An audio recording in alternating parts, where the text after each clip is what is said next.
আসসালামু আলাইকুম ভিউয়ার্স। দেশ ও প্রবাস থেকে যারা আমার এই ভিডিওটি দেখছেন আশা করি আপনারা অনেক ভালো আছেন। তো ভিউয়ার্স, যারা আপনারা আমার এই চ্যানেলটি দেখেন রেগুলার, আপনারা দেখবেন যে আমি কয়েকদিন আগে একটা ভিডিও করেছিলাম একটা প্রতারকের নিয়ে। তো এত শীঘ্রই যে এই ভিডিওটা সেই প্রতারক পাবে এটা আমি কখনো ভাবি নাই। আমি বাস্তব কথা, সেই ভিডিওটা আমি শেয়ারও করি নাই। সেটা আপনারা অনেক রেসপন্স দিয়েছেন এবং ভিডিওটা সেই প্রতারকের চলেও গেছে এবং তার ফিডব্যাক সে কি দিয়েছে এটা শুনুন আপনারা নিজের মুখ থেকে, তার মুখ থেকে, হ্যাঁ? তো আমি সেটা চালু করে আপনাকে দিচ্ছি, এটা অডিও দিচ্ছি। আমার কি অপরাধ আমি জানি না, আপনি আমার অপরাধী বানাই দিলেন। তো আমি কি একটা ভিডিও বানাবো আপনাদের নিয়ে ভাই? আপনি কি বলেন? ভিডিও বানা আমার চ্যানেলে ছাড়তে, আপনি চেয়ে আমার চ্যানেলে কিন্তু ভাই ভিউ কম হয় না, ভিডিও ছাড়লে কিন্তু ভাই 5,000 ভিউ হয়ে যায়। তারপরে কিন্তু ইউটিউব চ্যানেলে আমি ভিডিও ছাড়ি অন্যভাবে। আর আপনি যদি কন আপনি আমি একটা সুন্দর করে একটা ভিডিও ছেড়ে দিই ভাই। ভাই আমি আল্লাহর কাছে দোয়া করি আল্লাহ যেন আপনাদের বিচার করে এবং আপনাকে হেদায়েত করে। আশা করি আপনার মুখ যাতে কেউ না দেখতে পারে আপনার দেশের মানুষ ভাই, এটা আল্লাহর কাছে আমি হাত তুলে দোয়া করি।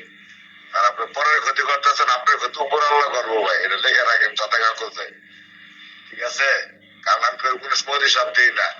আজকে আমি মনে থেকে দিলে থেকে আপনাকে আমি অভিশাপটা দিলাম ভাই, ঠিক আছে? আজকে অভিশাপটা দিলাম, আল্লাহ আপনার বিচার করবো, এমন বিচার করবো যে আপনি নিজেও কল্পনা করতে পারবেন না কখনো, ঠিক আছে? এটা আপনার প্রাপ্য হয়ে গেলেন। আপনার যদি নাও বিচার করে আল্লাহ পাকে আপনার। তো ভয়েসটা আপনারাই শুনলেন, সে আমাকে অভিশাপ দিচ্ছে।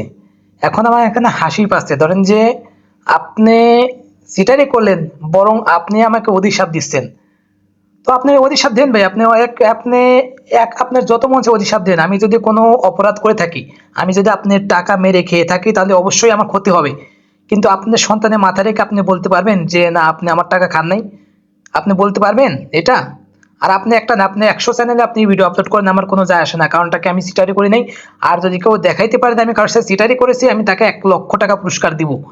আর আপনার চিটারি করছেন কিনা আমি এখনই এখান থেকে আমি কিছু কমেন্ট আপনার তুলে ধরছি আমার এই চ্যানেলে, এই ভিডিওতে এখনই স্ক্রিনে, হ্যাঁ? তো আপনারা যে কমেন্টগুলো দেখতেছেন এগুলো তার আমি যে ভিডিওটা করছিলাম তার প্রমাণ। দেখেন আপনারা কমেন্টগুলো আপনারা নিজেই দেখেন। এটা কিন্তু আমি কাউকে চিনি না, আমি শুধু ভিডিওটা করেছি, যে যার মতো উত্তর দিয়েছে। এখন ভাই আমি আবার বলি, তখন বলি, এই কবুতর আমার কোনো ব্যবসা না, এটা আমার পেশা না।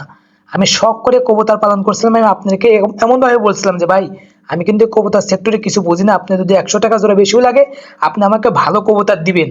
আপনার এটা বলছিলাম কিনা আপনি তাই বলেন। আপনি বলছেন ভাই 100% ওকে আছে, আমি কিন্তু আপনার পর বড় ভাই হিসাবে আপনার দায়িত্ব ইসলাম। আমি জানি, আশা করি আপনি এই ভিডিও দেখবেন, আপনি বড় ভাই বুঝেন জিনিসটা কি। দেখুন, আপনার যেগুলো কবুতর নিচ্ছে এগুলোকে আপনার এই খামারের কবুতর কিনা ভাই। চিটারের আপনাদের ব্যবসা ভালো হোক বা খারাপ এটা আমি জানি না। আর আপনি আপনার সন্তান, আপনি আমার সন্তানের করছেন যে আপনার অভিশাপ দিচ্ছেন। আমার কথা, আপনার সন্তানের আমি কোনো অভিশাপ দিই না, কারণ আপনার সন্তান আপনার মতো না, আমি যতটা জানি। অন্যায় করছেন আপনি, যদি আপনি অন্যায় করে থাকেন অবশ্যই আল্লাহ আপনি তার বিচার করবে।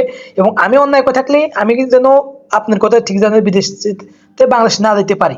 কিন্তু আপনি যদি অন্যায় করে থাকেন, আল্লাহ যেন আমার কানে আসে যে না, অমুক চ্যানেলের অমুক লোক আপনার আজকে এই অসুস্থটা হয়েছে। আর আপনারা যে সিটাই করেন তার স্ক্রিন তো আমি নমুনা দেখাই দিলাম। তো আপনারা আমার চ্যানেলটি ভালোবাসেন, সাবস্ক্রাইব করেন এবং এই ভিডিওটি এত রেসপন্স দিয়েছেন, আশা করি আরো রেসপন্স দেন। আর যে এই ভিডিওটি দেখছে, এবং জলিল ভাই, আপনি যদি আমার ভিডিও একটা চ্যানেল না, আপনি 100টা চ্যানেলে করেন, আমার যায় আসে না। আমি বললাম না ইউটিউব থেকে আমার ইনকাম বা কোনো সোর্স নাই, এটা আমার গায়ের খাটনি, ঘাম ফেলানো টাকা দিয়ে জিনিসপাতি করা। আপনাদের মতো আপনি বুকিট হাত দিয়ে আপনাদের মতো মানুষের প্রতারণা ছল বসিয়ে আপনি আবার বলেন কি ভাই কবুতরকে আমরা দেখে আসি যে কবুতর ডিম বাচ্চা দেয় না, আপনারা দেখবেন না, তাহলে সেই কবুতর আপনি গ্যারান্টি দেন কেন? আপনারা যেগুলো কবুতর বিক্রি করেন এগুলো তো বাজারে 500 টাকা জোড়া বিক্রি করে, তো কেন আপনাদের কাছে আমরা 2000 টাকা জোড়া নেবো এটা বলেন? আপনারা বিশ্বাস করান যে এই কবুতর 100% ডিম বাচ্চা ওকে হবে, তো তার জন্য তো আমরা এই কবুতরগুলো আপনাদের কাছে 2500 টাকা জোড়া নিই নাকি? আপনারা বলেন যে ভাই এই কবুতর ডিম বাচ্চা হবে না, আমাদের মনে ছিল আমরা নিবো, আবার তারপর ফেরত দিতে গেলে আপনি বলেন যে আমার গাড়ি ভাড়া, আমার নিজের দেওয়ার সময় আমি গাড়ি ভাড়া দেবো, নেওয়ার সময় গাড়ি ভাড়া দেবো। আবার আপনার কাছে কবুতর গেলে আপনি বলেন কবুতর টাল হয়ে গেছে, আপনার বাঁকা হয়ে গেছে। আপনি ব্যবসা করেন, এটা জিনিস বুঝতে হবে। আমরা কিন্তু ব্যবসা করি না, আমরা শখ করে পালন করি, হ্যাঁ? তো আমরা যারা প্রবাসী ভাই আছি, অবশ্যই ভাই আমি একজন নিজেও প্রবাসী, আপনারা যারা এই ভিডিওটি দেখবেন অবশ্যই অবশ্যই শেয়ার করে দিবেন। আমার কথা, আমার এই চ্যানেল সাসপেন্ড হয়ে যাক, এই চ্যানেল ডিলিট হয়ে যাক, আমি কিচ্ছু যায় আসে না। আমার এই চ্যানেল থেকে ইনকাম কোনো কোনো বিষয় না। আমার কথা, এই চ্যানেল থেকে যদি একটা ভাই উপকৃত হয়, একটা ভাই প্রতারিত হাত থেকে বাঁচতে পারে, এটাই আমার স্বার্থ, এটাই আমার স্বার্থ। আর আমি কখনোই আপনার এই চ্যানেল থেকে বা আমি কখনোই কারোর সাথে প্রতারণা করে থাকলে আপনারা তার প্রমাণ আমাকে দেন, আমার ছবি শুধু আমাকে দেন, এবং আমি কি প্রমাণ করছি, কি প্রতারিত করছি যদি স্ট্যাম্প সহকারে দেন, আমি ইনশাল্লাহ আপনার তার 3 গুণ দেবো।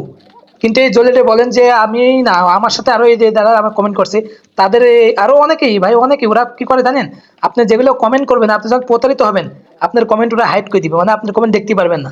আপনারা ইউটিউব বোঝেন না হয়তো অনেকেই, আপনি হয়তো কেউ খারাপ মেন্টে নেবেন না, আপনার কমেন্ট শুধু আপনি দেখতে পারবেন, আদার্স কেউ দেখতে পারবেন না, ওরা সেই কমেন্টগুলো এরকম হাইড করে রাখে। হ্যাঁ, তো আমি আপনাদেরকে বলি যে আপনারা কবুতর কেনেন বিশ্বস্ত জায়গা থেকে কেনেন, আপনি যেখান থেকে সেখান কেনেন, কিন্তু আপনি টাকাটা কার কাছে দিচ্ছেন এবং কোনো প্রতারক যত আরও কন্টিনিউ প্রতারণা না করতে পারে, আপনারা যদি মুখোশ না উন্মোচন করেন তাহলে কিন্তু আজীবন এরকম তারা কন্টিনিউ করা তাদের থাকবে। তো ভালো থাকবেন, সুস্থ থাকবেন। আর সামনের এপিসোডে এবং নতুন করে, মানে এই চ্যানেল থেকে আমি শুধু এর কাছ থেকে না, আরও অনেকের কাছ থেকে প্রতারিত হয়েছি। আপনার আমি একজনের কাছে প্রতারিত হয়েছি আরও অনেক টাকা, সেটা তারা বিচার করে সেই টাকাটাও মেরে দিচ্ছে, সেটা অডিও ক্লিপ, ভিডিও ক্লিপ এবং আমার কাছে সব কিছু আছে। ইনশাল্লাহ পরবর্তী ভিডিওতেই আমি সব কিছু দিব, খুব দ্রুতই দিব, আশা করি সেই ভিডিওটা আপনারা দেখবেন। আসলে আমার কারো মুখোশ উন্মোচন করার দরকার নেই, আমি অনেক রিকোয়েস্ট করছি, অনেক কিছু করছি, ভাই দেখেন খুব কষ্টের টাকা, তো আমাকে কিছু করেন। ভাই আপনার কি বলবো, আমার টাকা আমারে দেয়, ওরা কান্নাকাটি করে আবার তারপর গালাগালিজ করে যে কবুতর আমি ফেরত নেবো কেন, আপনি কি আমার গাড়ি ভাড়া দিবেন? আরে মিয়া, আপনি আমার কাছে টাকা নিচ্ছেন না, গাড়ি ভাড়া আমি কেন দেবো? আপনি তো চিটার, প্রতারক। আপনি আমার কাছ থেকে কবুতর টাকা নিয়ে কবুতর দেন, সেই 2 নম্বর কবুতর দিন আবার বলেন যে গাড়ি ভাড়া দেবো। আমার তো গাড়ি ভাড়া কেন, আপনার তো জরিমানা নেওয়া উচিত যে আপনার কবুতর আমার 1-1.5 মাস খাওয়ার পরে কোনো বাচ্চা হয় না, ডিম হয় না, আবার বলেন যে গাড়ি ভাড়া দিব না। ফাইজলামি করেন সব বিষয় নিয়ে, যে জিনিসটা আপনি প্রতিশ্রুতি দেবেন পালন করতে পারবেন না সেই জিনিস কখনো দিবেন না।